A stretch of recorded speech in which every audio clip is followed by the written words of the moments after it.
Therizhandur அர்-ரஹீமிய்யா Arabic கல்லூரி. உங்கள் ஆண் பிள்ளைகள் 7 ஆண்டுகளில் ஆலிம் பட்டத்துடன் பிகாம், பிபிஏ, பிஏ டிகிரிகளும் பெற்று சிறந்த ஆலிமாக வெளிவர இன்றே தொடர்பு கொள்ளுங்கள்.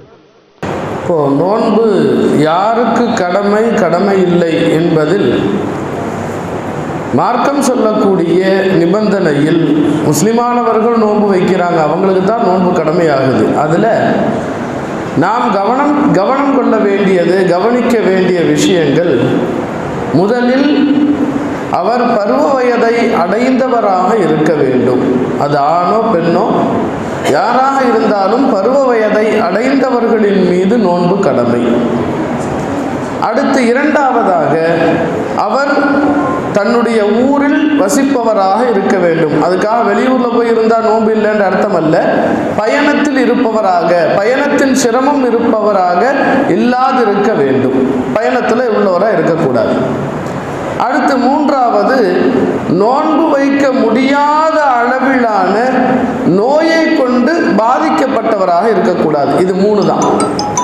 முஃமினான ஆண்கள் பெண்கள் அனைவரின் மீதும் நோன்பு கடமை. அந்த நோன்பு கடமையானவர்கள் இந்த 3 காரியங்களை கவனிக்க வேண்டும்.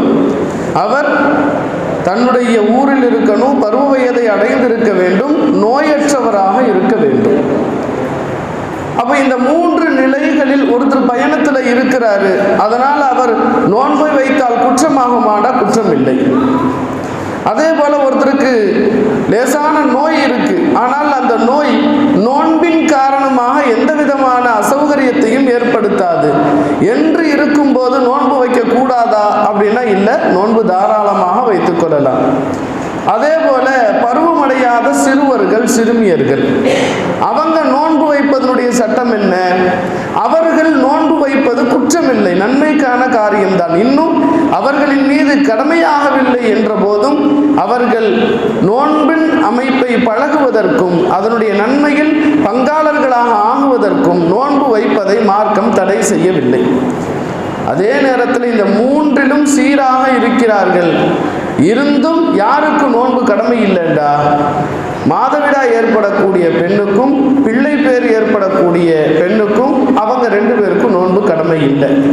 அப்போ நோன்பு வைத்த நிலையில் அவர்களுக்கு இது போன்ற அசௌகரியம் ஏற்பட்டால் அந்த நிலையிலேயே அவர்களுடைய நோன்பு முறிஞ்சிடும். நோன்பு வச்சிருக்கிறாங்க, சஹர் வைத்தாங்க, நோன்பை தொடங்கினார்கள், பகல் பொழுது இது போன்ற ஒரு சூழல் ஏற்பட்டுருச்சுன்னா அவர்கள் நோன்பாளியை போல அந்த நாளை முடிவு செஞ்சுக்கணுமே தவிர அந்த நாள் அவங்களுக்கு நோன்பின் சட்டத்தில் வராது, நோன்பின் கணக்கில் வராது. அவங்க பின்னாடி ரமலான் காலம் கழிந்ததற்கு பின்னால் அந்த நோன்பை கலா செய்து ஆக வேண்டும். இதில் முக்கியமான இன்னொரு விஷயத்தையும் சேர்த்து சொல்லிடுறேன்.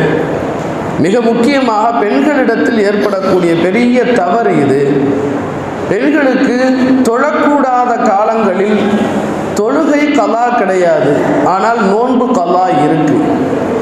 ரமலான் முடிந்ததற்கு பிறகு அடுத்த வருட ரமலான் அடைவதற்கு முன்பாகவே அவர்களின் மீது கலாவான நோன்பை நோற்றே ஆக வேண்டும்.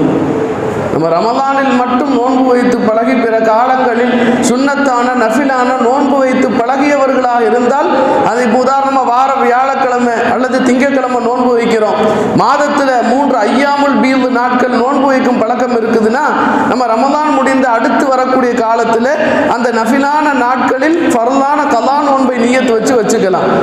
அப்படிப்பட்ட பழக்கம் இல்லாதவர்கள் கலா நோன்பு எத்தனையோ அவங்க மேலே கணக்கில் இருக்கு.